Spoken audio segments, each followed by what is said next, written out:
We're on. Evening all. Evening. We lost Damo. Where did Damo go? Did the Global come and get him? Is he gone to Mickleham? I don't know, but we've been removed. We've been removed from AUIM, which we usually broadcast to. They removed us for some reason. So yeah. What's AUIM? Anyway, Damien will be back. I think he must have maybe had a freeze up on his computer. How are you, boys? Yep. Good. How are you, mate? How's the back on the road again, Michael? Tell us, report. We want a fresh report. David, I'm doing a trip around Australia, if I can, called the Deplorables Epic Trip, because they call us Deplorables now. And we're just going to different towns, meeting up to stand in the park people and just interviewing people, hear their stories, record their stories if they want, and put it up as a sort of to attack the narrative. I mean, I know there's a war in Ukraine, but there's a war here on our people, and I'm interviewing the victims of that war and the fighters of that war, and they're everywhere. We are besieged, and that's what we're doing. It's been quite beautiful, you know. The other thing what they were trying to do is replicate Epic. We wanted to see whether we could replicate Camp Epic by taking it to other places. And what's happening is that's what's happening. You're realizing Camp Epic wasn't just a place. It's actually people coming together and all wanting the one thing. You put them together, you get the same ingredients. It's just less numbers. You know what I mean? And so that's what we're doing. So we're going to get to Adelaide and see how we're going, whether it's working, whether it's not. And if it is, we're going to continue on. And if it's not, well, guess we'll come back. So see what happens. I mean, they're the excluded, aren't they? I mean, we and those people that you're meeting up with are the excluded. As you know, I've never believed any of the official numbers. You know, 93% vaccination rate, my ass. You know, I don't believe any of their numbers about anything. I don't believe their numbers on how many people, were pushed out of work or quit because of the mandates. I think those numbers were huge, you know. I mean, there's a lot more of us. There's a lot more of us than they officially want to recognise. Obviously. Yeah, that's right. It's definitely enough that's to swing. Absolutely right. It's definitely enough to swing an election. So they're all very nervous heading into this election year, which is going to see. If you want to see the proof of that, David, if you walk in the city and the country towns I've been through, there's a lot of help wanted signs up. Yeah, everywhere. And I know of a lot of people who are desperate for work. And so you've got these people desperate for work and everyone's screaming for workers. So obviously there's a lot of people unvaccinated. Yeah. Hey, Damien. Hi, mate. I don't know what happened there. We're just talking about they're saying that 95% of us are vaccinated. And yet I'm seeing lots of help wanted signs up all over the state or even in the country towns. So there must be a huge amount of people who are unvaccinated. Yeah. I went to it. Do you remember that stuff in the media? Oh, no. I'm just saying what you're saying. I'm just coming in on that. Like I went to Macrae on Friday and we stopped off at a BP stop, you know, all in one stop. There was McDonald's there. There was a few other shops there as well. It was nearly 3:00 and I stopped in and got some, you know, upmarket fast food from this particular shop, Oliver's, I think it's called. And she said, "Oh, lucky you're here now because it's just about to close." It was 3:00. I said, "Oh, why are you closing now?" You know, she said, "Oh, I can't get any staff." And they'd turned the coffee machine off, so I couldn't get a coffee. So I went next door to the beans scene or whatever. Exactly the same story. She can't get staff. They're about to close, cannot get any staff for the next shift. It's everywhere. I said, "Is that the vaccination?" "Oh, I don't think so." Remember, they were saying in the media, remember this was just a few months ago, they were calling it the Great Resignation. You know, the people were just choosing. Do you remember this crap they floated in the media? People would just happen to be choosing at this precise moment in time to consider their career options and try and fulfill themselves a bit more and quit and not their job at that particular precise moment in time.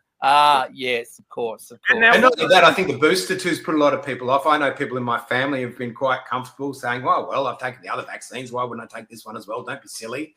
No way am I taking the booster. No way. And I've heard that anecdote lot of people. Hang on, already? Yeah. I just took the others 6 months ago. Now I've got to need a booster? What is this regime? Yeah. I mean, that fits the narrative of what we've all been saying here in the conspiracy or the free thinking movement, that they're going to try and, jab you every, year or every 6 months if possible. And, obviously, these recent deaths, too, are kind of news. Obviously, we discussed Shane Warne. And then there was, what was the name of that politician, the Labor politician who passed away? Kimberly Kitching. That's it, her. And then we've got, news broke today that a really fit sports star. Dean Wallace, the former premiership player for Essendon, won the 2000 flag. Yeah, hard man of that team. Same thing. He's not dead. He got rushed to hospital, had emergency surgery on his heart. Yeah. I'm 52, so are you, Richard. Yep. So crazy.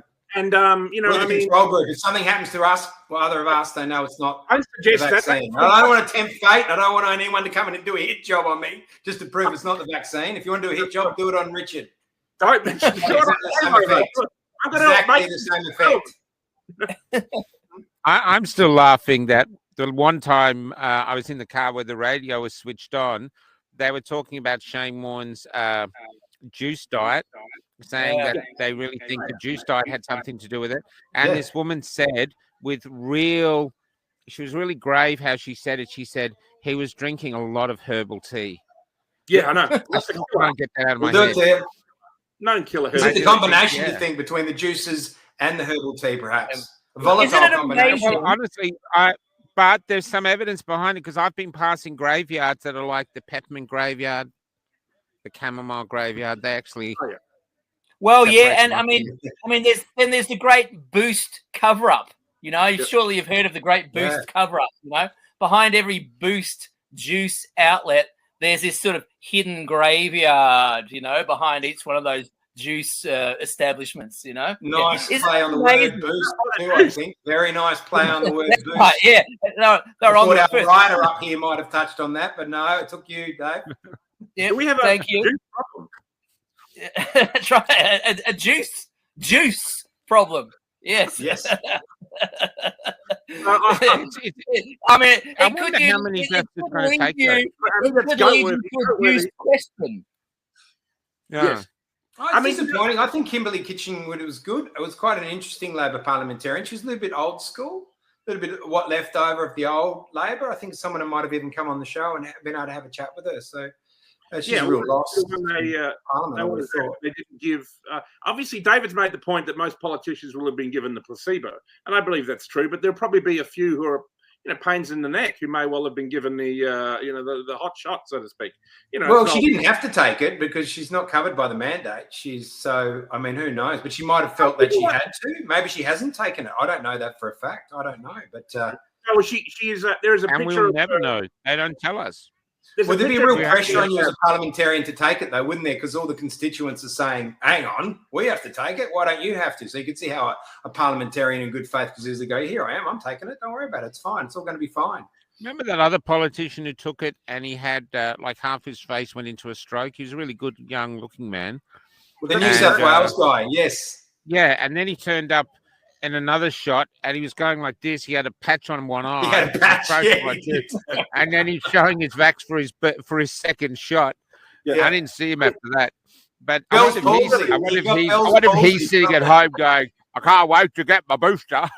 Well, these things really aren't funny when you think about it. I mean, these are people having serious. I don't think it's funny at all. Not at all. But the Bell's palsy one's got a little bit of humour in it. Bell's palsy, he admitted the governor of California as well, apparently. He was very pro-vax, and I think he might have got the shot, and then he had some incident that kept him out of public life for... Newsom. Yeah, Newsom disappeared. Everyone... I've got close friends in California, and apparently everybody there was saying, where's Gavin Newsom got to? Where's he gone? He just sort of disappeared for 2 months, after his booster. Isn't it amazing the lengths the media will go to not mention the elephant in the room? Like this Warne thing, juice fast. Oh, come on, the juice fast. Seriously, they don't dare mention the elephant in the room. When have you last known documents? They haven't talked about the Pfizer documents. No, they haven't talked about that. But when have you known of somebody who went on a health kick, like, you know, like to get thinner or healthier and then drop dead. I mean, I guess it might happen occasionally, but like, you know, it hardly ever happens. You know, generally when people get healthier or try to get healthier, they get healthier. You know what I mean? Like it's, you know, and the amount of propaganda, the amount of articles, I always keep an eye on the Herald Sun, the Age, and, you know, the Australian and the news feeds on social media. And it's just article after article, like, you know, blaming, crisis change is responsible for heart attacks. And this is going to Bali, or you could have a heart attack if you go to Bali. It could cause that. And, you know, you know, you're dieting too much. And, you know, are you aged over 50? Go get a heart check. It's just article after article. It's like and the worst one, let's not forget the number one worst one of the lot. It's perfectly normal for kids to have heart attacks. Oh yeah, well, you know. Oh my God, It happens. They were bringing that on BBC on the side of buses and on the TV, and kids going, oh, you know, my heart's bad. It's perfect. Yeah, I know. It's horrendous stuff. But can you remember the Pritikin diet? Do you remember the Pritikin diet? Yeah, everyone was on a few years ago. It was a diet called the Pritikin diet. A lot of people died on that. I read an article about that. They killed themselves because they were so miserable on this Pritikin diet. It had a high suicide rate. That's documented. I'm not making that up. I mean, it could be the article could have made that up, but I didn't. I wanted to mention the another elephant in the room, the explosion in petrol prices here. Oh, yeah. You know, tell me about it. Yeah, tell me about it as well. You know, I mean, but I just want to mention how extraordinary it is. Okay, that we've seen this massive rise in petrol prices, which we kind of predicted. We knew it was coming. Okay, and they're saying it. You know, all the media saying it's because of Ukraine. Blah blah blah blah blah. I personally would love to see an actual, just a tiny piece of real journalism in Australia, and somebody go, because you know the oil that is now $2.20 a litre. I'm sure that oil took that petrol took months to get here. You know, it's come from the Middle East or wherever. They put it on a boat. It takes 6 weeks to get here on the boat. They unload it. So this is oil that's been, you know, transported months ago, maybe 6 months ago. It could be as long as that. And all of a sudden, that oil is now affected by a war on the other side of the world. I mean, it's actually ludicrous. You know, no, it is. I mean, it's all everywhere. I spoke to someone in Ireland. The price of petrol has doubled in Ireland. I spoke to someone in Asia. It's doubled there. All over the place. It's doubling everywhere. Canada, America. $334 to fill up his tank. $334 for one tank of petrol. It costs $200 to run your car now. It costs $200 a week to run a vehicle now. I mean, which is extraordinary. I mean, you should remember that this is, you know, this whole, all these agendas, I mean, from COVID to climate change, they're all an attack upon the average person's cost of living. And it's all profiteering for the elite. I mean, this is not even mentioned.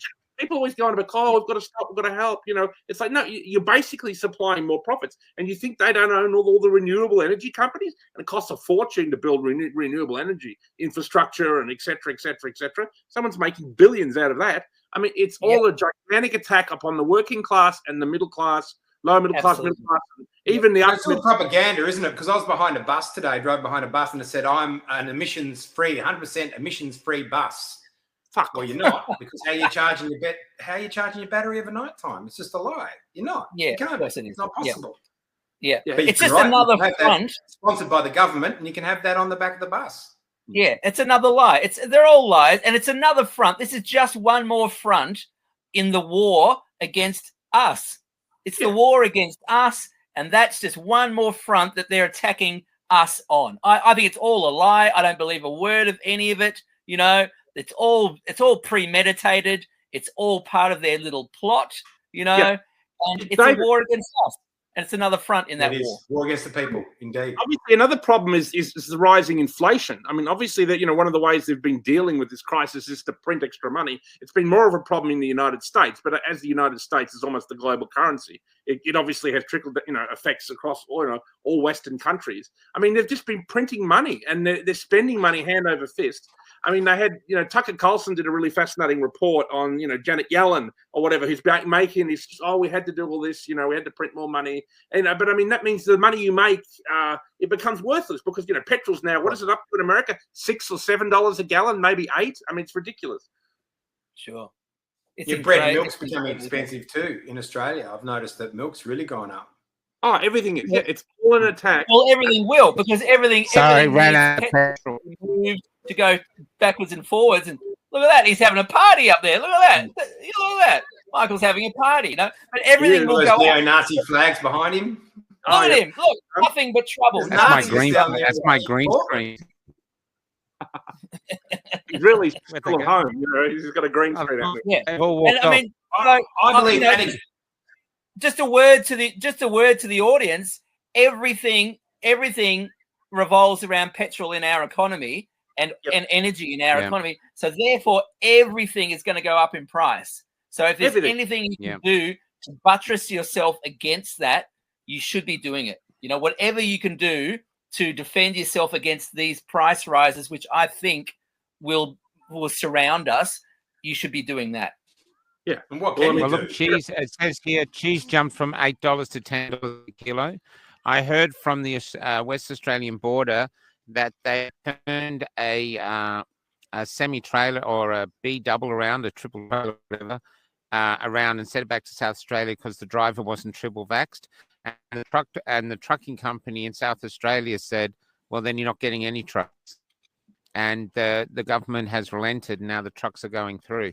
And the trucks are carrying food across to Perth. So, and apparently the petrol on the Nullarbor is like $3.50 a litre. It's, it's really interesting. Dog food is doubled, I believe, already. You'll find out in a minute, Michael, how much it is. Yeah, I will. I think that's another interesting aspect to it. You know what I mean? Here they come. Become the gang. Fascists, the right-wing fascists. Look at them. Local bloody protesters. Eureka flag. Beautiful. Hey, Max. Not nationalism here. We get good nationalism here at the No Go Show, ladies and gentlemen. Michael, they're still smelting in Portland. They used to smelt a lot of stuff in Portland. Is that still going on? I don't know. There's a big load of sand up here, and then there's a load of wood. And it's a big port town. But and I talked to a young man today who was a crane driver, or a crane operator on the docks. But there's a lot of sadness here. A lot of angry people. A lot of people coming up to me secretly. It's very energy intensive to smelt like that. And so according to the protocols that Australia are trying to align themselves with, as far as... Smokestacks, wouldn't I? Wouldn't you see smoke? Like, wouldn't it be churning like the I don't see. Well, they're probably not smelting on a Sunday. I don't know that they'd actually be smelting on a Sunday. I don't know that they wouldn't be either, to be honest. But you'll see it on the docks. I think it'd have to be 24/7. They can shut them down. I think that's the thing. If once they're running, you've got to keep them running. Oh, look, who might? Well, it made industry so expensive in Australia because of, committing to Paris climate protocols made it very expensive to conduct those sort of operations in Australia. Yeah, and it just kills. I tell you what's interesting here, though.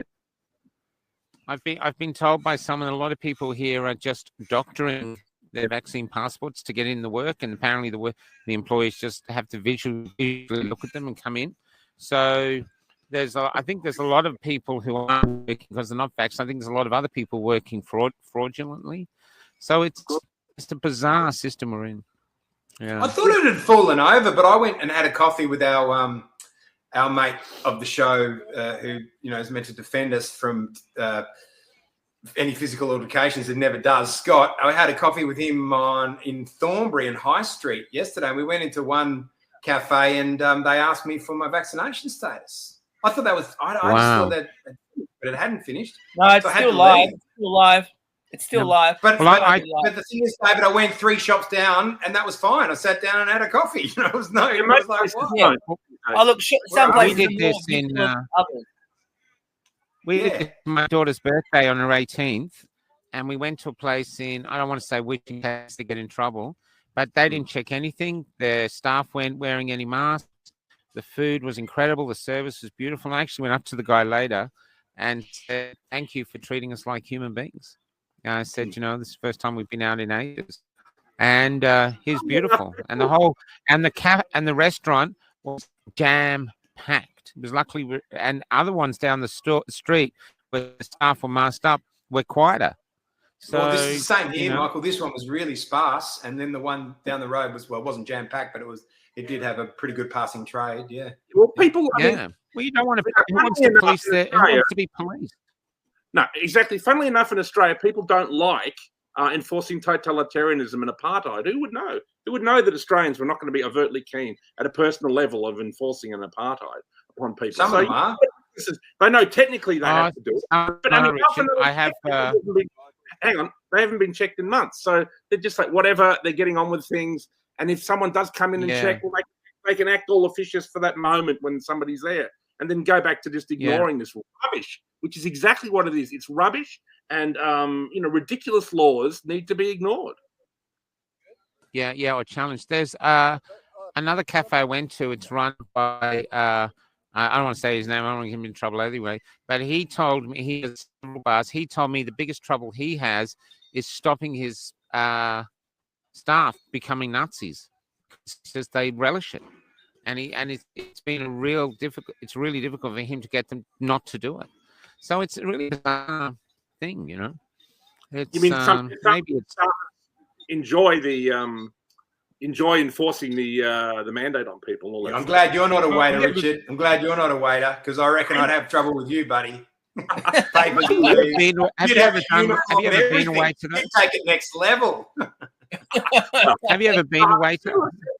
At a personal level, like, you would make a terrible fascist. You'd say you supposedly like some of the ideas from the right or the far right, but you would make the worst because you're so easygoing. You like to listen to everybody. I mean, I love listening to people who are far left. Even people who believe this nonsense we're talking at the moment. I love a good discussion with anybody. I'm terrible. I don't like to shut down anybody.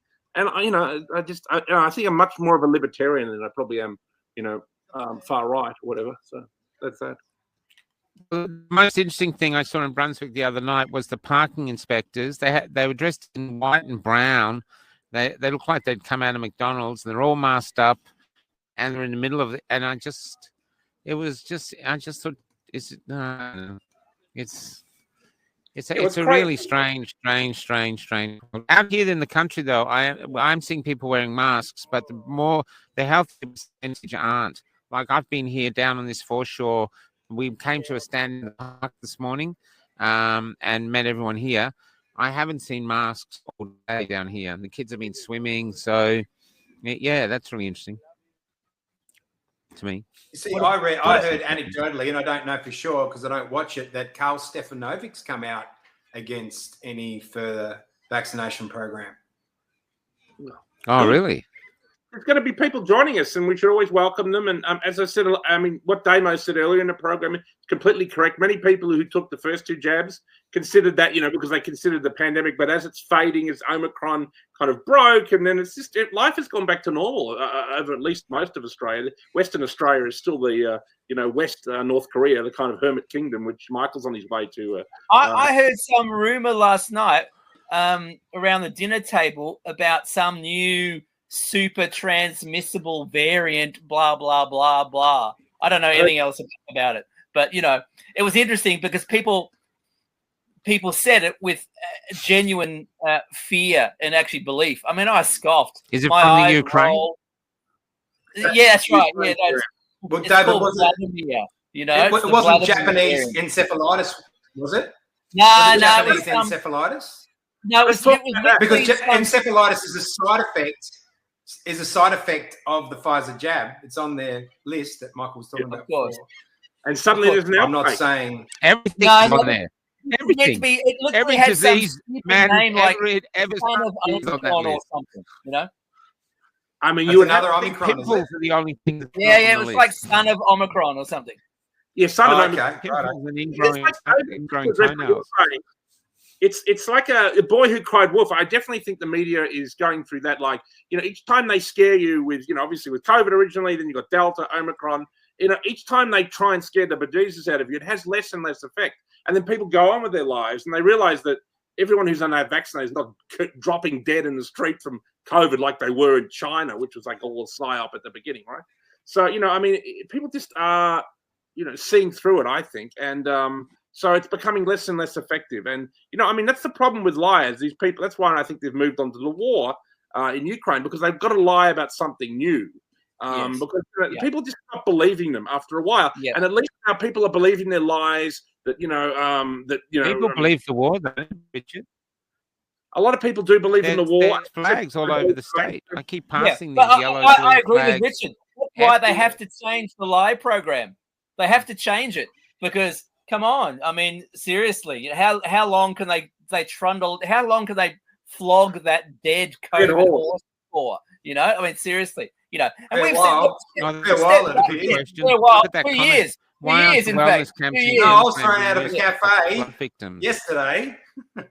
In Thornbury. No, of course, you know. But step back, gents. You know, 3 years ago, we were meant to be terrified of Muslim terrorism. Okay, let's remember. And then it just vanished overnight. ISIS got frightened of the flu, and they just evacuated the building. Okay, they did an Elvis, and they just disappeared because they had to trundle along to the next fear narrative.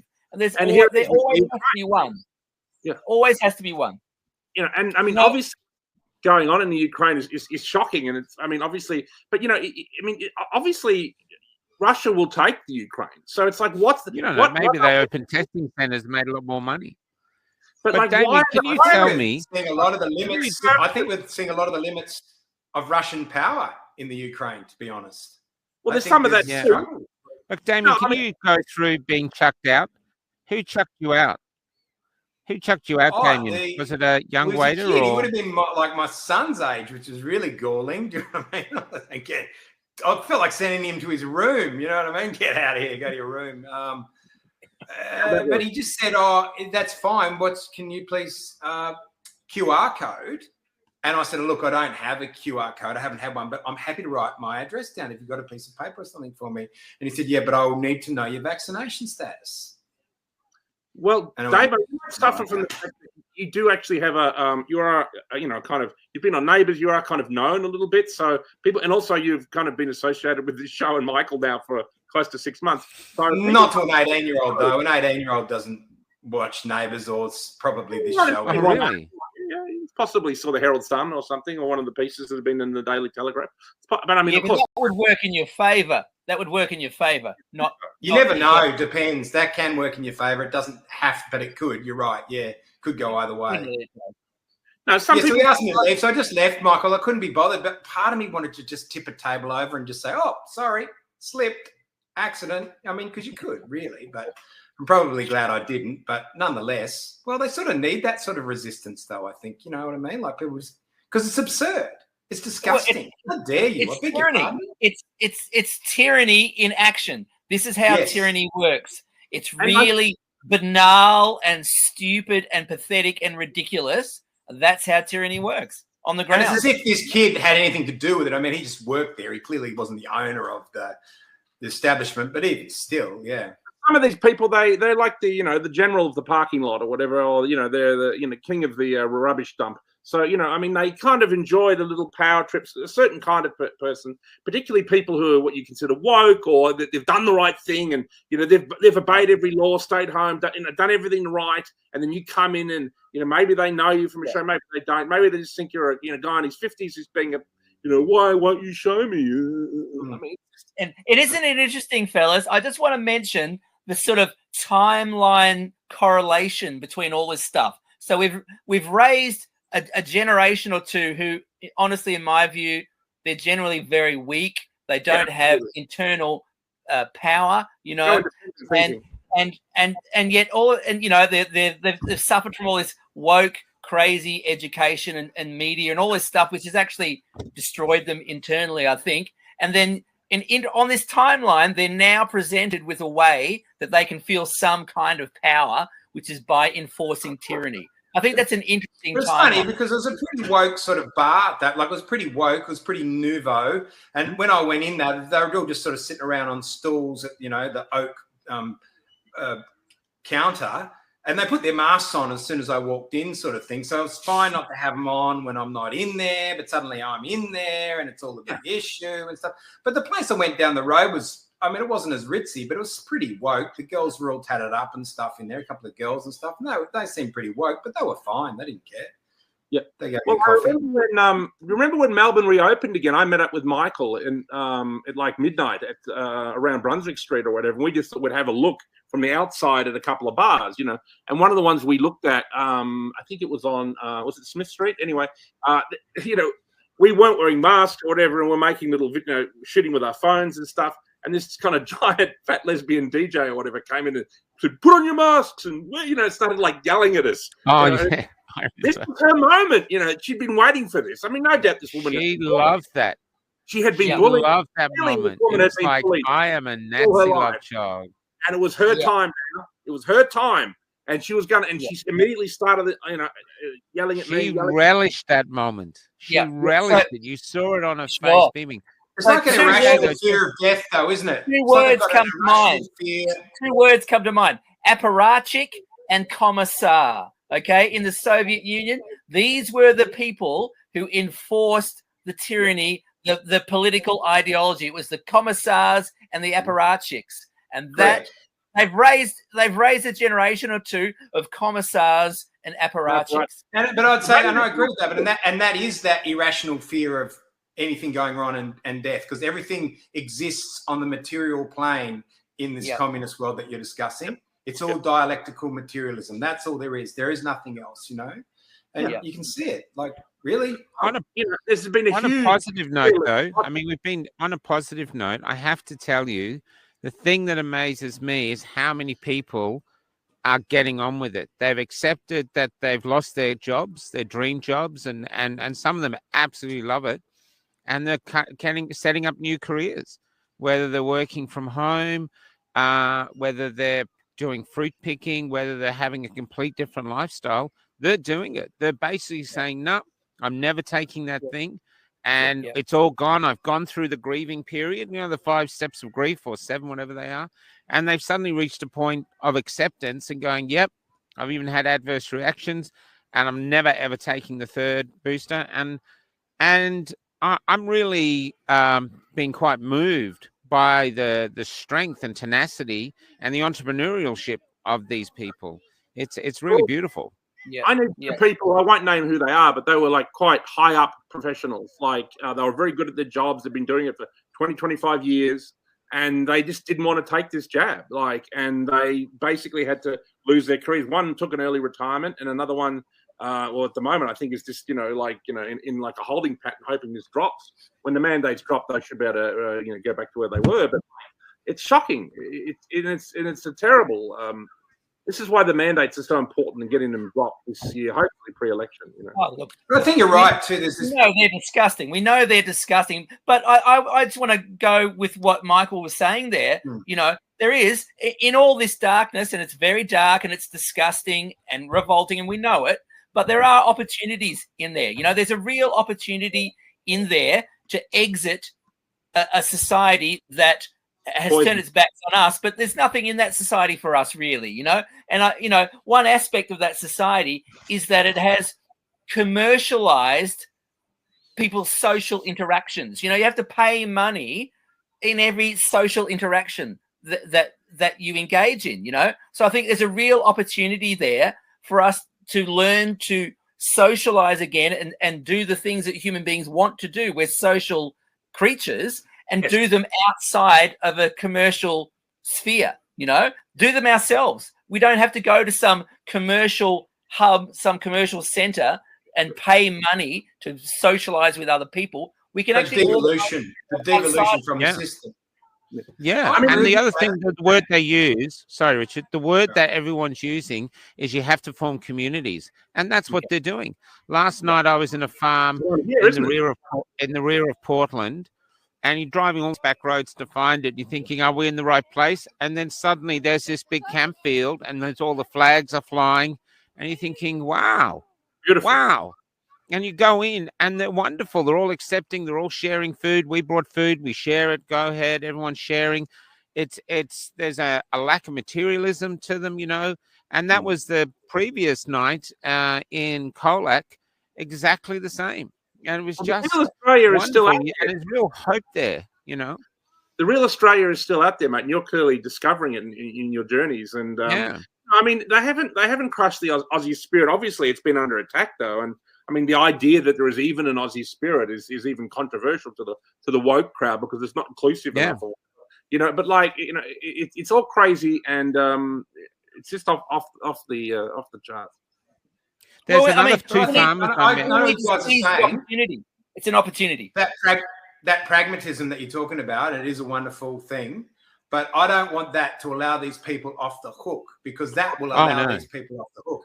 And they need to be held account to what they've done. They've destroyed people's lives. Absolutely destroyed them. Some people that I've spoken to believe that Damien, you're absolutely right. You're right. We're in a way. I'm following a wake of destruction behind these mandates. It's a wake. It's debris everywhere.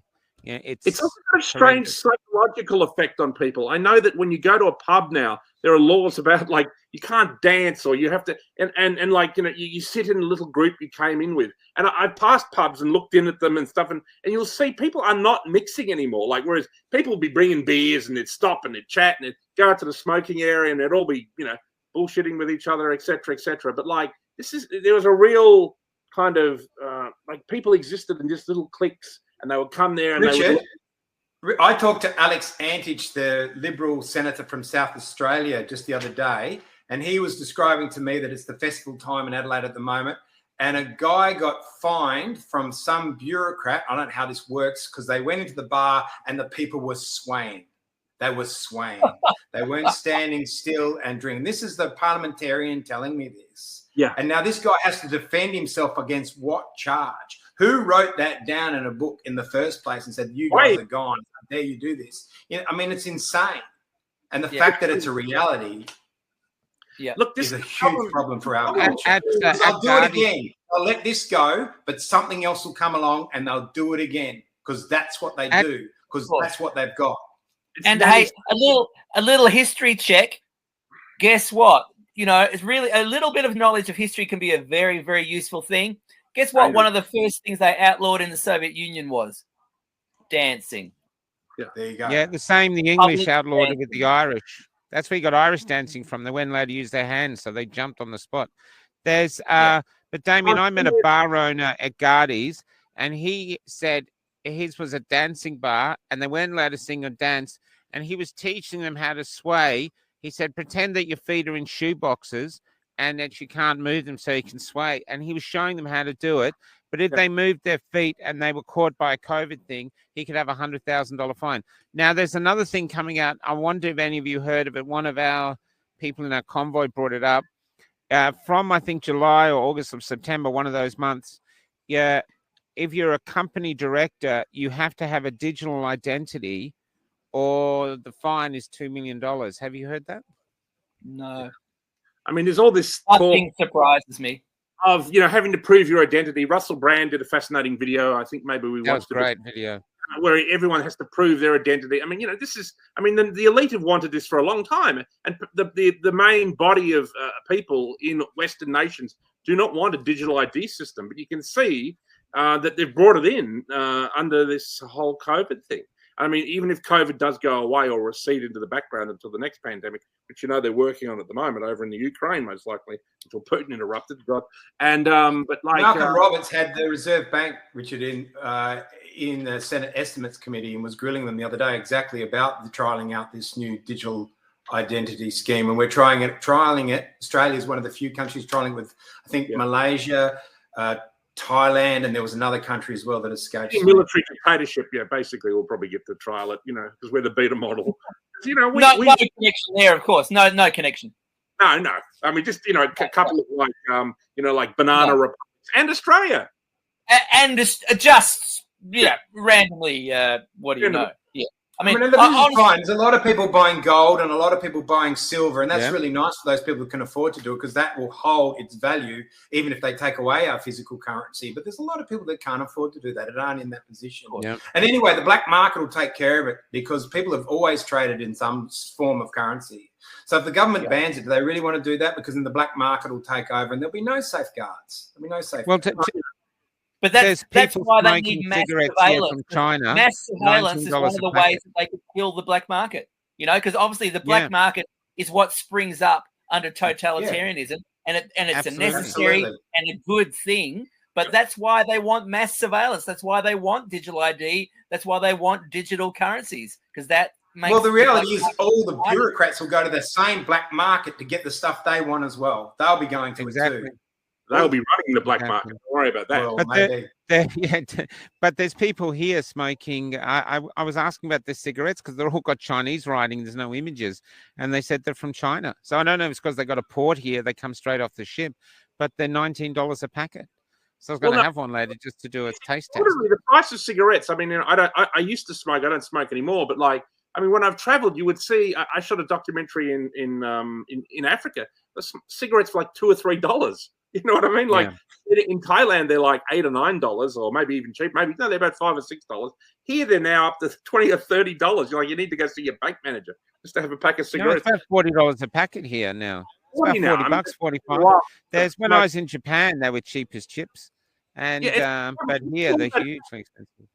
It's about tax. I lived above a 7-Eleven for a while, and the Chinese guy in the 7-Eleven used to sell them out of the packet $1 at a time because it was too expensive for people to buy. So he was doing a killing. He'd sell one. You know? Yeah, extraordinary. And like regulations, of course. This is similar to the petrol situation. I mean, the government taxes a petrol in Australia 45%, I think. So basically, the government could just ease its tax and it will go down to $1.50. You know what I mean? During this, if it's supposedly a Ukraine crisis. But again, this is the net zero agenda, which is all about making energy extraordinarily expensive. So basically, they want you living, at the poverty level, basically, where and also too where you can barely afford to put the heater on in winter. That's where they want you, so that maybe for like 1 month in winter you can put your heater on, or maybe 6 weeks. The rest of the time you just got to. You're so busy trying to survive, you can't concentrate on what they're doing, and everything goes to them. I'm just looking around now. Feudalism. I'll see if I can see you. That's what they want. Just show you where it is. And there's families here on the foreshore, and I've been here once before with the theatre, and it's really beautiful. And it's sort of town where it looks like nothing happens, and you're talking to the people today.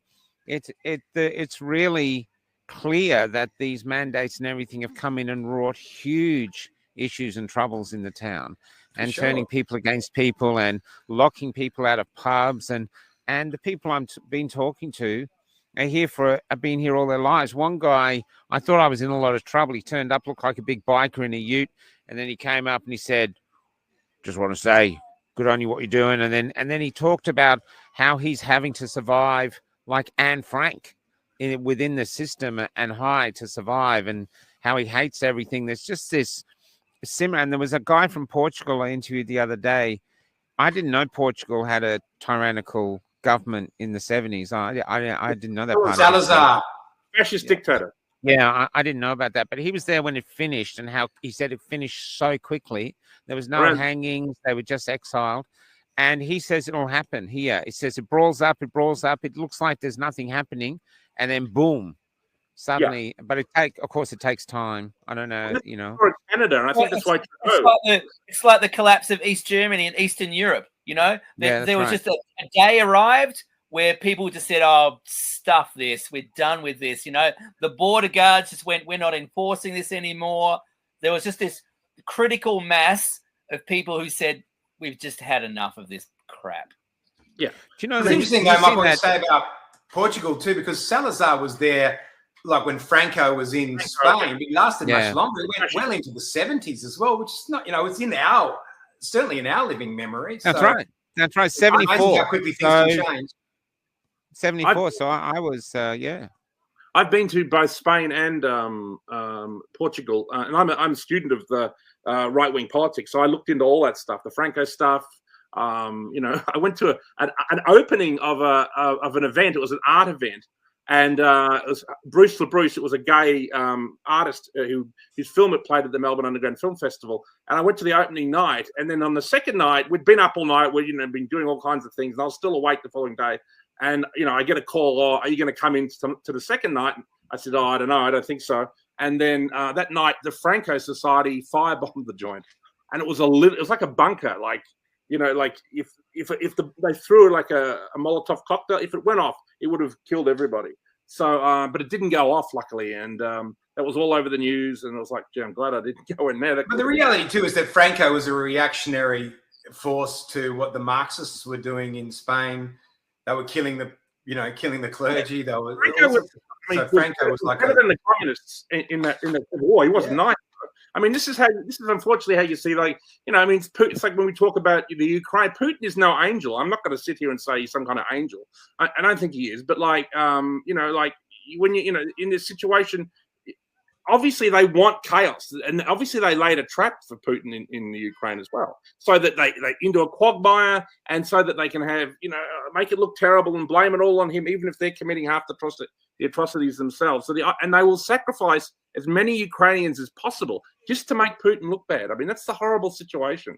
And it's drag out the conflict for as long as possible. How is this stupid thing with the jets from Poland? You heard about this insane nonsense. There was this whole push in the media. Oh, somebody in NATO, somebody nearby needs to give the Ukraine some jets to help them out. And you go, oh yeah, how's that going to work out? Because as soon as you launch jets from Poland or the Czech Republic or Germany, that means that NATO has essentially declared war on Russia, and that's what you call a world war. So how's that going to? What sort of moron is going to propose that idea?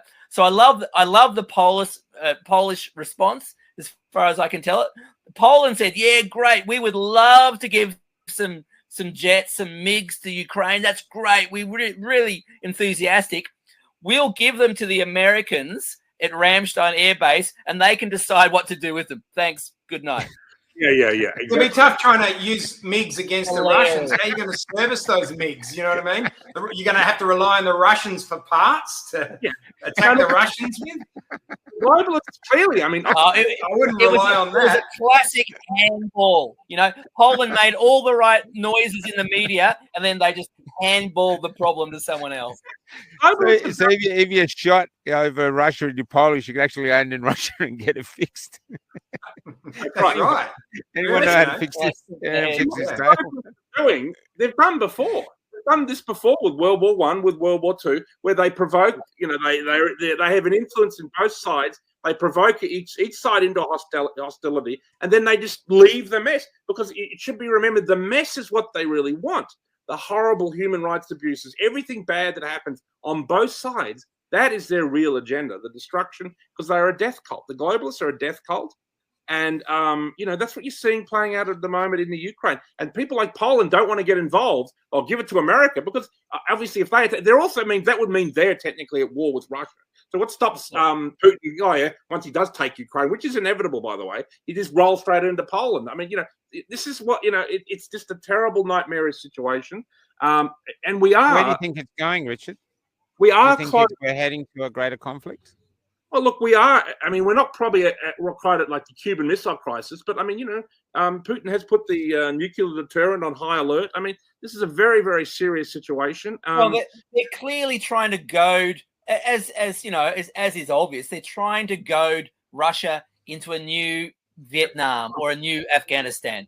It's obvious. They're doing everything they can to goad them into that. Yeah, and just short of making it completely obvious to Joe Normie that that's what they're doing, Yeah, and the Jewish what's his name, Zelensky, that guy, the leader, he's not a bloody Ukrainian. Whatever. He will sacrifice as many Ukrainians as possible before flying out with the loot. I mean, this is how it operates. And then, if that doesn't work, they're already started in Kazakhstan. There was some kind of recent kind of revolution there, because they start a color revolution. They install a pro-Western leader, and then start to try and cause trouble with Putin. It's a classic maneuver. It's interesting though you're saying that, because I'm driving the truck. We're calling it Charlotte, David. Oh, David, did you know that on another thing, I came out to start the trip and someone had graffitied the truck, all these new banners. And then when I started driving off, I found out that I had a big red dick painted on the side of the truck. And that's a good thing or a bad thing? Well, at the first it was a bad thing, because I think, do I really have to drive around the country? It might have been somebody wishing you a powerful trip, you know, to imbue. Oh no, it was all bad. But we got to Bunnings. We got to Bunnings, and we found this product because I was scared if we wiped it off with something, it would actually wipe off the actual print itself.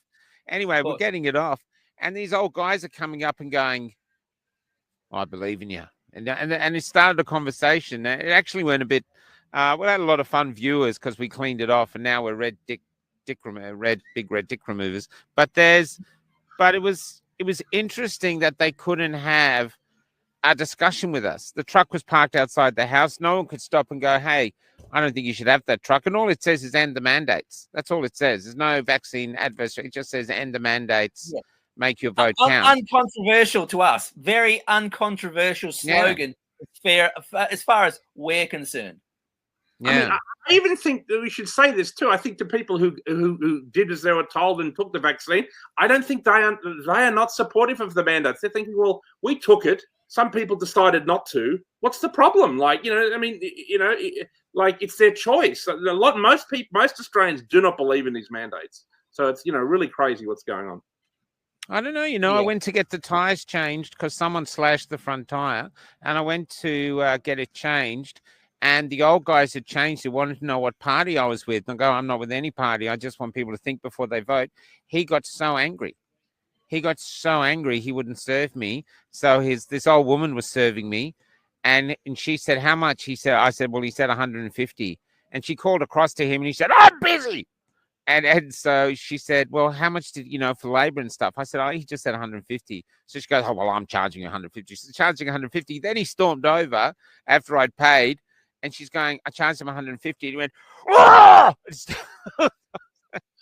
Well, and it's all it is saying think before you vote. That's it. I'm not saying, "Can I have sex with your wife?" Or "Can I send your kids to a satanic cult? I've got the room in the back of the truck." No, I'm saying think before you vote. It's highly charged. There's a lot of emotion. There's a lot of charge around this stuff. I mean, I was talking to somebody last night who I don't want to identify them, obviously, you know, but they have a big, successful restaurant, and their backs against the wall. You know, they're on the verge of closing. You know, they have 20 odd staff.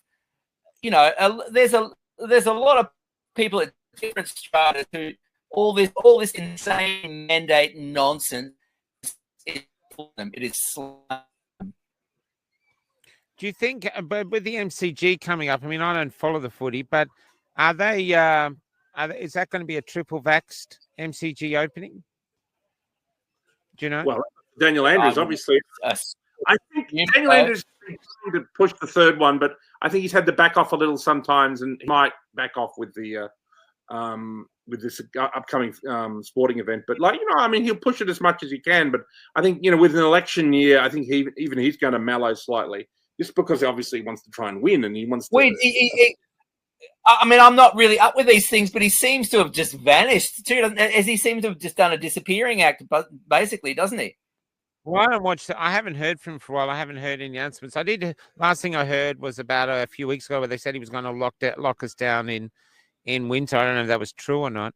But what happens, do you think, if the people have a private, quiet revolution where they just refuse to take the third booster? Because I saw that the 11th hour, they gave the health industry an extra month to take the booster, because if they'd reached that day, they were out like 1,500 or 15,000 people. This is the way to white ant their whole thing. Just refuse. Just say no. Refuse. We can white ant the whole ridiculous, ugly thing, because I so agree. The mandates are revolting. They need to go. So just white ant it. This is what they did in Eastern Europe. They just stopped. They just refused to go along anymore. They've already beat that's what I heard too. They've already beat a model this in Israel too. Remember, I mean, they've already done the third and fourth, or at least tried to. And each time they've gone with the new jab, it's always been less and less. It's like there was a very uptake of the first two jabs in Israel. The third one was like really beginning to die off. And the fourth one, everyone's like, "I'm over it." You know what I mean? Like, so, you know, they beat a model this stuff, at least in one country, to kind of get a feel. And for whatever reason, it was Israel this time. And, you know, people, I mean, you know, people are very hesitant with the third here. And the fourth, I mean, people are not going to take it. Did you hear about the case in Paris, in France, of they took someone to batch saver mode. Basically, someone died of the vaccine, and the insurance company refused to pay up because they said he knew it was a vaccine, so it's a form of suicide to actually take it, and they won. Paul Oosterhouse shared that on Twitter. Did you hear that, Damien?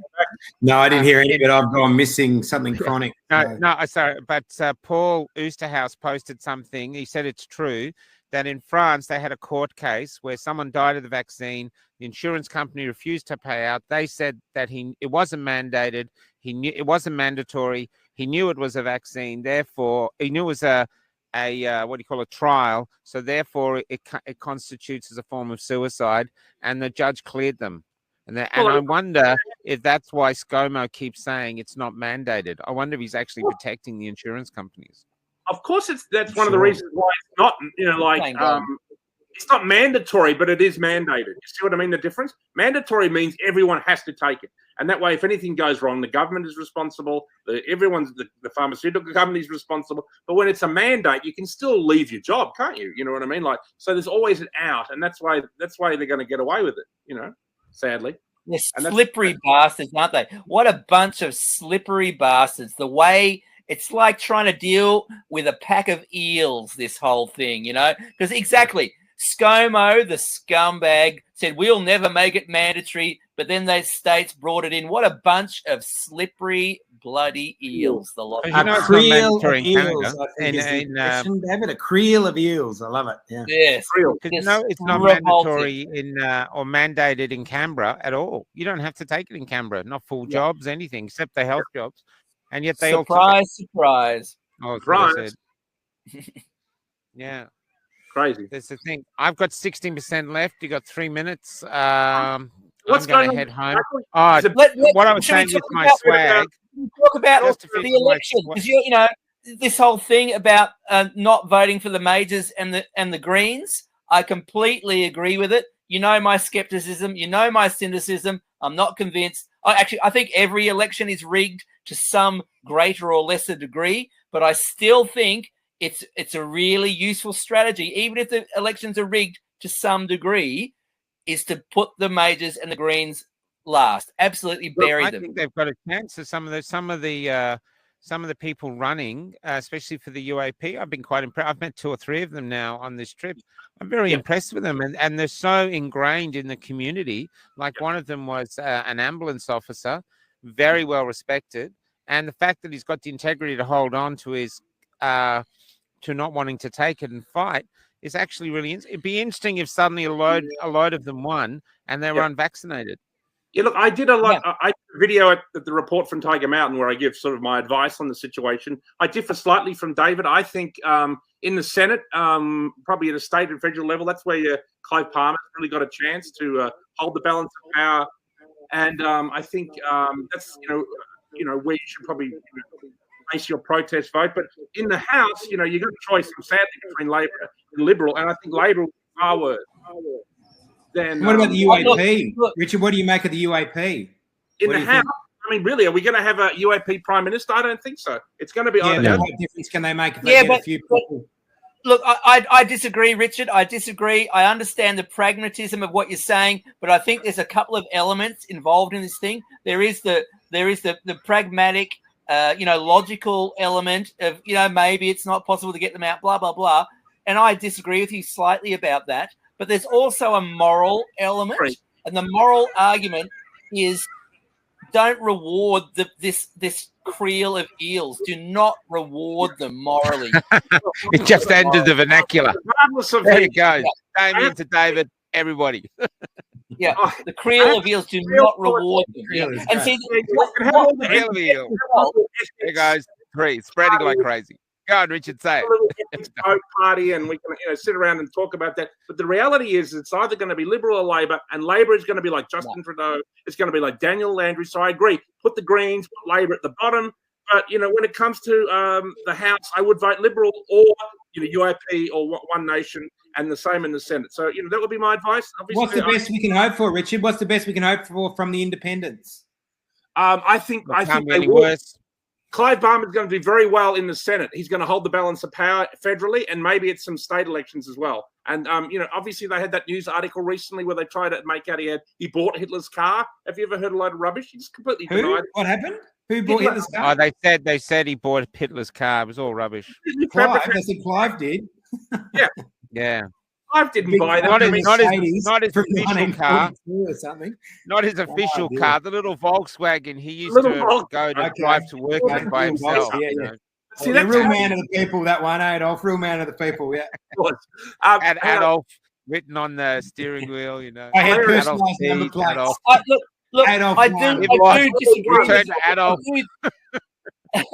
I do disagree with Richard. I think there is a faint chance, there's a possibility that we could end up with a scenario like Italy, a sort of broad, sort of slightly anarchic patchwork coalition thing. Okay, that's probably the best thing that we can hope for, and I'll tell you why. That's it doesn't really allow that. I'm gonna it would immobilize the government. It would immobilize the government, which is the best thing that we can hope for. Good night. Is that it? If you want to find me, I'm in Hamilton. Oh no, I'm going to log out. You guys can keep talking, but my battery's about to die. I'm in Hamilton tomorrow, and then some other town I can't name. But I'll be passing to Hamilton. So you want to come and share your story? Donate to Michael and share your story. Find us up. Yeah, and as you watch Michael go across the country too, don't forget that we've got that other site that we're getting up, which is against the grain. So if you want to see some longer form interviews, etc., watch Michael's vlog. But come over to Against the Grain too. Against the Grain media. Good stuff. See you guys. All right, Michael. Ciao. Why don't you just let it run out, mate? Just let it run out. Oh, there we go. So I don't know. You wanted to be the captain of his own fate. You can't blame him for that, can you? Fall on his own sword. Yeah. I mean, obviously, mid-sentence. that's what you're saying, and I mean, obviously, I would like what you're saying to be true. So, if people want to vote, Clive Palmer, I mean, who would you vote in the House? Then, who would you suggest? Oh, look, I'm not going to tell anybody how to vote, but I'm very comfortable to tell people how not to vote. I'm very comfortable with that. Okay, so put the Majors and the Greens, and because the Greens are abominable as well. Oh my God, they're absolutely abominable. Put them last, And as I said, there's a faint chance if they don't completely rig the election, and I think, they'll rig it to some degree. They always do. All elections are rigged to some degree, but there's a possibility we could end up with one of these chaotic sort of Italian-style coalitions, where the government... What about the Gillard government? Remember, she was relying on Peter Slipper? Which is the best result possible. That is true. The Gillard government, that was hanging by a knife's edge. That was Peter Slipper's vote, and he was the chair as well. It is possible that neither the Liberals or Labor will be able to form government. So that's the scenario you're suggesting. So that means one of the independent parties will play a kind of kingmaker role in the House. So that's possible. I understand that, and look, that would be great. I think I would support that. It's not like I have an ideological problem with it. I guess I'm just kind of in a Machiavellian realpolitik. I think it will end up being one of the majors. So that's why I suggested my policy in the sense that I much prefer the Liberal Party. When we had that hung parliament, we have to play to win. We've got to play to win. When we had that hung parliament, we ended up with the carbon tax because it made the Greens' hands so powerful. This is what I mean. Yeah, I know. And this is my worry. I mean, I worry because there's been a lot of negative press about Scott Morrison, this recent flood situation. I mean, look at that. I mean, do you want to talk about the idea of cloud seeding? I mean, they actually announced it. You can go and look they said they were cloud seeding up in Queensland, and then we have the worst floods up there, at least in a few years. And I mean, Lismore is completely underwater. And then of course they blame climate change, not the fact that they were just cloud seeding up there. I mean, it's extraordinary the way these things are manipulated. Do you think it's part of Agenda 2030? Absolutely, mate. I think this is going out, and it's what David said before. Is like get people off the land and bring them into strong cities. When one lie runs out of steam, they've started, basically they've tried to kick off World War III in the Ukraine, but they're still going with the climate change, nonsense. So, I mean, it's just on and on and on. And they are actively involved in creating these are the people creating the situations, they're fighting. It's like the whole problem in the Ukraine is the globalists there have started this war, and now are sacrificing basically ordinary Ukrainians, in the fight. And don't think it won't happen in Australia, ladies and gentlemen. We could so easily become the Ukraine with China, where basically some huge Chinese conflict could be fought in the north, where China invades half the country. It's not going to happen next week, but it could happen within 10 years. Can they mobilise like that? It's different than the Russians crossing a border with tanks. That's a land war, whereas this is like... That's been wargaming down the line, but what's happening in the Ukraine is what they do. They like to sacrifice people, and they want to lay all the human suffering. Proxy wars. The Agenda 2030 is about something else, isn't it, Richard? Like, it's about getting people off of the land and into cities, strong cities. Yep. And you're seeing smart that, cities, whatever they call them. Sure. Yeah. Petrol prices are up. If you live in the country, David, you live in the country, this must be terrible. I know that every time, you run around, you got to put in $20 or $30 petrol just to go to the shops. It's like a day. Look, like I said, I recognize this. They are attacking us from every direction. This is happening. This is not delusion. This is not myth. They are attacking us from every direction. Of course they are, but as someone touched on earlier, there are opportunities here for us to exit their system. Their system is corrupt. It is worthless. We don't want to be part of it. We now have an opportunity to build our own systems, to build parallel society, our own systems. We need to seize that opportunity and exit their system as much. But is it too late to fight? Is it too late to fight for this system that we've already got? Is it too late? I think it's beyond. I think it's beyond reform and beyond saving myself. I think we exit their system as much as we possibly can. What, and create a different state? Well, it's the classic model that people in totalitarian states had to adopt. It's black markets. It's parallel societies. You exit the state's sphere as much as you can. This kind of talk comes across as a bit kind of Ricardo Bosi, like, this parliament will be dissolved and, we'll head off into fairyland and unicorns will run down the streets. And it's like, certain things are going to happen, mate, and certain things are not, you know what I mean? I'm sorry. The system does self-replicate. And, someone here says, Richard is wrong. They're all on the same beast. I agree that the Liberal Party is completely corrupted by the globalists, but there are two different strategies as far as I'm concerned. Labor wants to rush into this agenda quickly, and the Liberal Party is about going there more slowly. Now, I think we have more chance to do what David is talking about, which is jump off the hook, so to speak, if things go slowly. But there is another attitude that if we rush into it more... I slightly disagree with you, Richard. But partly agree with you as well. I think if you want to break down history of certainly the last 100 years, possibly longer than that, who knows, but certainly the last 100 years, I think, the globalists or big money or whatever you want to call them, the forces of darkness, the forces of evil, whatever name you want to give them, they've played both sides continually. They've funded the left when they've wanted this, they've funded the right when they've wanted this. Think back, fellas, when we were younger, it was the right that was invading Iraq and committing all these horrific atrocities and were warmongers, and it was the left that was resisting. And then when the left is more useful to the globalists, then the left gains ascendancy. It's a Punch and Judy show, actually. It's a Punch and Judy show. They fund one, they fund the other. And it's just meant to advance their agenda from one Punch and Judy doll to the next kind of thing. That's how I see it. There still are good people, though, within some of the major parties. And, some people might choose to go that way to, get involved in traditional politics. Other people, want to reject the system altogether. And both positions are valid. And I guess I just make my argument for my own position. What are your thoughts, Damo? I don't know if I understand what David's saying, but I don't know they're as clever as that, as clever as we might like. Well, they've got endless resources. They've got the whole of the media and they've got bottomless pockets, Yeah. Yeah, definitely. What do you do as an individual? What do you do? I think they have a cunning. I think they have a lot of info that we don't have access to. If Damo was to run for the Liberal Party, I'd certainly vote for him. I think that would be fantastic. And you can do good from within the system. Someone like George Christensen is an example of that. You're going to get a lot of stick for it, no doubt about it. But you can do good within the system. And Wouldn't you run as an independent, Richard? Wouldn't you think to run as an independent rather than run for one of the established parties? Sure, yeah, independent, United Australia Party, whatever you want to do. But I think there is a good thing about entering the system, and you can at least make a lot of great noise. And I think you'd make a fantastic political candidate, Damo, in just my opinion. What about the Senate? What about a tilt at the federal election in the Senate? I think that's a great idea. I think that's where you've got a chance of winning. That's what I'm saying. I mean, I'm definitely saying vote for UAP or One Nation in the Senate, because I believe there's going to be a strong protest vote, because a lot of people, obviously from the freedom movement, will go that way, but also a lot of people are sympathetic to our movement. And I mean, yeah, and we would never really know.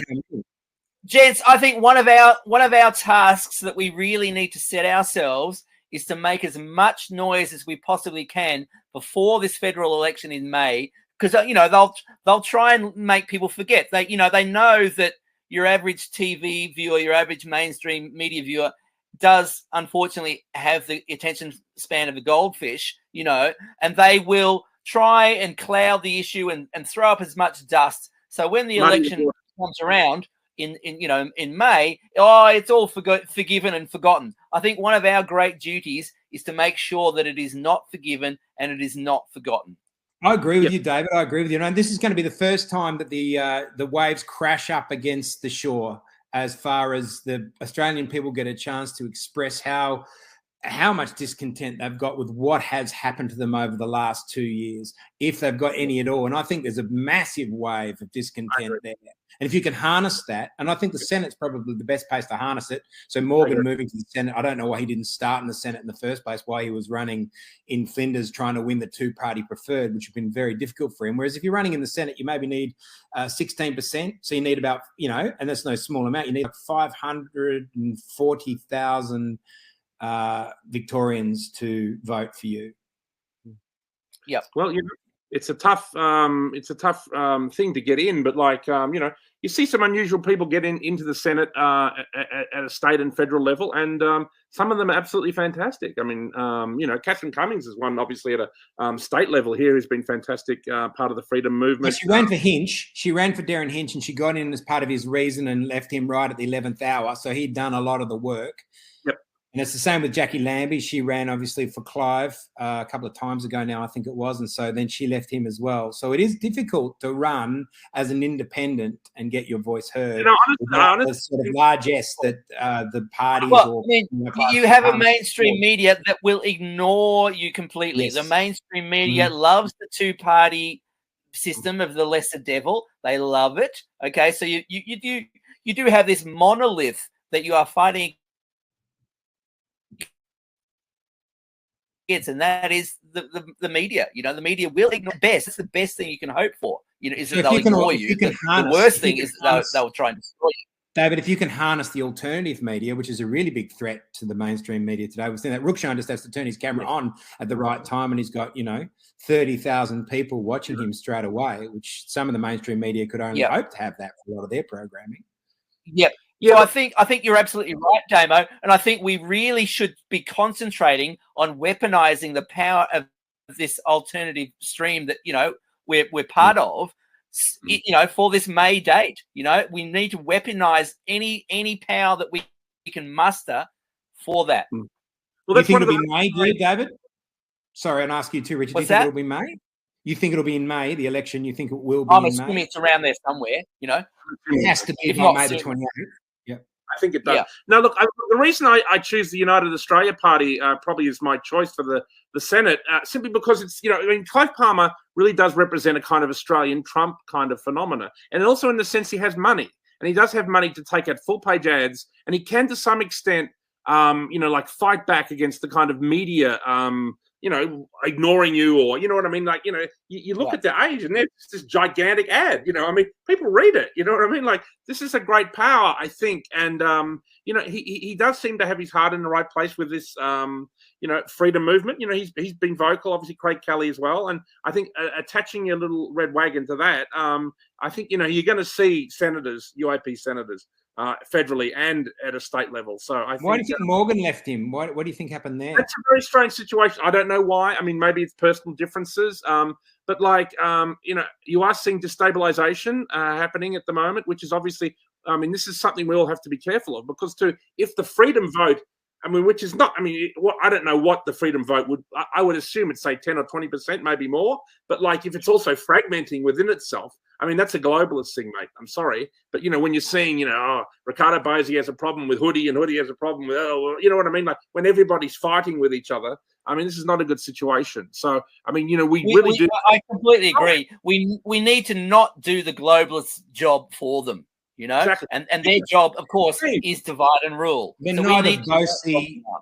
neither of those guys are running. Neither Hoodie nor Bosi are running. No, but I mean, there's just infighting. I mean, there's a lot of infighting going on and destabilization where people are backing different horses. I think the freedom movement should pick one horse. That's why I'm trying to ask David, which horse does he pick? In my opinion, it's UAP because they have the strongest chance as an alternative party to actually get some senators in there. Now, I'd love to hear your opinions on all this.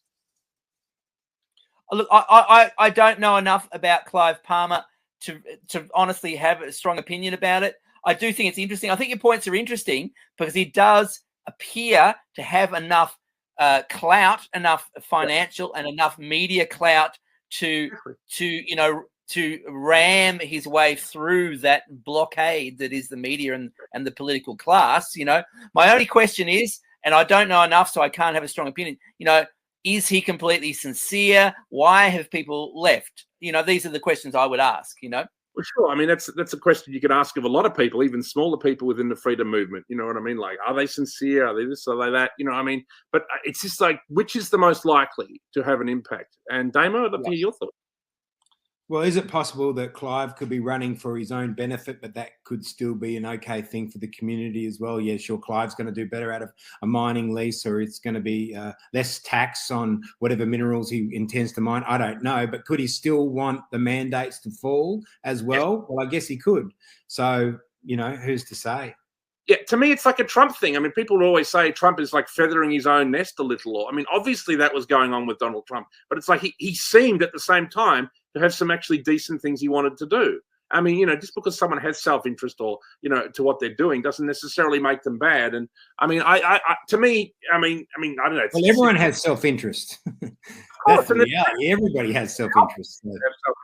And I mean, it makes sense to me. I mean, if you just look at the way Clive Palmer is treated by media and his image and everything, he comes across like an Australian Trump. And media has done everything, even right-wing media, to some extent in this country, has done everything they can to kind of sabotage. I differ, Richard, on you about the analogy with Trump is that there were a cohort that loved Trump, and I don't meet people that love Clive. They might tolerate him, they might even think he's okay, and like he was making reasonable arguments for him here right now, but there was a massive cohort of Americans that really loved Trump.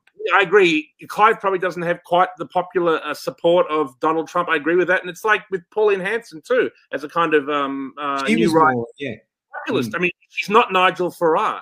Nigel Farage is incredibly articulate. He led England out of the EU. I mean, he would make a much better prime minister than anyone who's led England for the last 20 years. But Pauline Hanson is not Nigel Farage, but she's the best we've got. And, Clive Palmer may not be Donald Trump, and, but he's the best we've got. So that's, again, my advice. So that's all. Well, I suppose the thing we can say is that the system does have the ability to throw up anomalies. Yep. Which it certainly didn't have in the Soviet Union or, communist China. There's no anomalies there. It's And I agree with David. Whatever you think, just, register some kind of protest. And I think, like with water, it will find its, natural, level. And I think you're going to see a lot of you're going to see Clive Palmer doing well, particularly in the Senate, and I think One Nation will. But you might see some other parties getting up. So I'm open to anything, and putting the majors last is a very tempting idea after what's just happened to all of us. So well, I'll tell you, when we were at some of those protests, and there was hundreds of thousands of people there for weeks on end. Now it might have died off a bit now, but that's a lot of people. And if someone can harness that protest vote, well, I think it's a really strong opportunity even for them to make some waves. Look, and that's why I think we need to electrify those people as much as possible, and to keep that whole school of thought on the stovetop, on the burner the whole time. Those hundreds of thousands of people that were there in Melbourne, 500,000, maybe 700,000, who knows? But it was certainly hundreds of thousands of people, which is an enormous crowd for Melbourne. Yes. If they all put the majors and the Greens last, and if someone actually counts those votes, that's a wipeout for the major parties. It's if that's 20 or 30% of the electorate, that is a complete wipeout for them. Well, it will certainly mean that they will need other people to form government, and as I said, that's where the opportunity lays. Yeah, and look, I agree, and I'm saying this quite seriously. If we ended up in a sort of post-war Italian situation where they had these scattered, chaotic sort of coalition patchwork things happening all the time, I personally think that would be the best result possible, because it means the government couldn't do anything, because the government is a problem. Okay, if the government can't do anything, it's much better. This is the old anarchist in him coming out, mate. Yeah. They know they're not going to be there in 6 months' time. What are they going to do? Well, come on. Let's be straightforward about this. Everything they are doing is against our best interests. Every tentacle of the government is acting against our best interests. Everything they do, digital ID, prices of this, mandates, lockdowns, everything they do, everything. I could sit here and name 500 things that they're up to. It's always about efficiency gains for the bureaucracy, isn't it?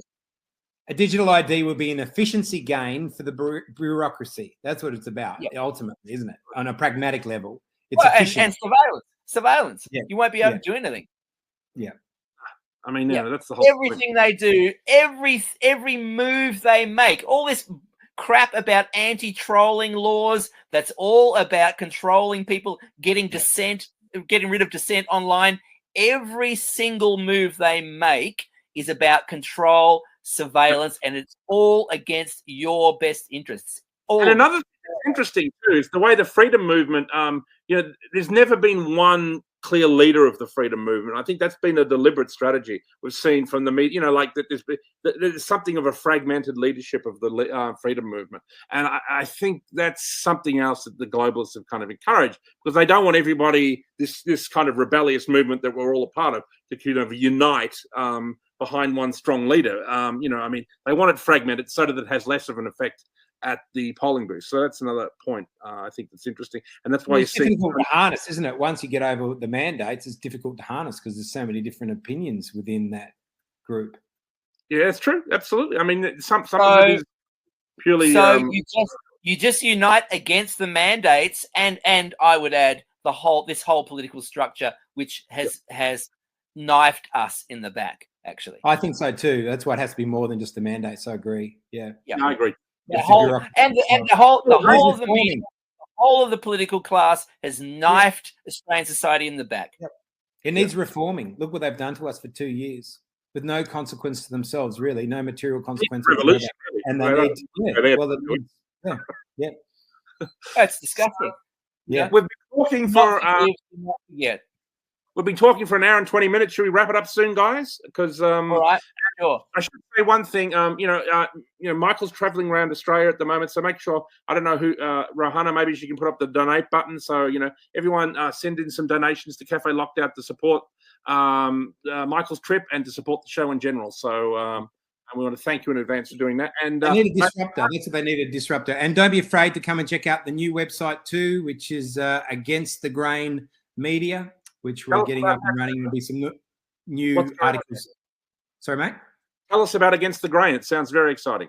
Oh, well, there's some longer form interviews I've been doing in particular, which get a little bit lost sometimes in the vlog nature of what Michael's doing, traveling around and reporting on, everything he does as it's like a travel documentary in many respects. And so if you do longer form stuff, it gets lost really, really quickly in the feed. So it'll be a place you can go to and see longer form things, like even maybe what we've done tonight. You might stay there, you know what I mean? And so you can come and find those much easier. Yeah. Very good. David, your thoughts? Final thoughts? Let's keep the fire burning. Keep the fire burning. They're trying to distract us. They're trying to throw dust up into the air and cloud issues and smoke and mirrors. Keep the fire burning. Keep focused. Let's do everything we can to get rid of this creel of eels. Creel of eels. Creel of eels. Creel of eels. That's the theme of the show this evening. Well, thank you all for watching and putting up with us. Yabber on for, an hour and 20 minutes or so. Yep. So signing off. Good night, gentlemen. Good night, guys. Thank you. Good night, everybody. Thank you.